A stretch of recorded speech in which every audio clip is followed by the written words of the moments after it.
ఆటోమేటిక్గా ఉంటుంది. AI use చేసి కాళ్ళు చేతులు ఆడించినట్టుగానే ఉంటుంది, ఆర్టిఫిషియల్ ఇంటెలిజెన్స్ లాగా భావం బయటికి రాదు.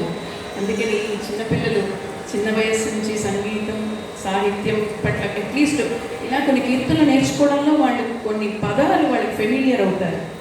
ఇదేమిటి ఇదేమిటి. ఇప్పుడు శంఖచక్రధర అంటే ఆయన రాసింది అది, ఎందుకంటే మన అమరచిత్ర కథ కామిక్స్ రోజులు కూడా అయిపోయాయి, అవి ఇప్పుడు కనుమరుగైపోయాయి. అందుకని సో తిని దీపికా జయరామన్ గారి శిష్యురాలు. ఇప్పుడు కుమారి ప్రతీక, తిను శ్రీమతి పద్మిని వెంకటేశ్వర గారి శిష్యురాలు. తను ఒక అన్నమాచార్య సంకీర్తన మీ ముందు ఉంచిపోతుంది. అందరికీ నమస్కారం. నా పేరు ప్రతీక. ఇవాళ నేను ఒక అన్నమాచార్య సంకీర్తన దేవదేవం భజే పాడుకుంటున్నాను. రాగం హిందోళం, తాళం కండ.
ఆ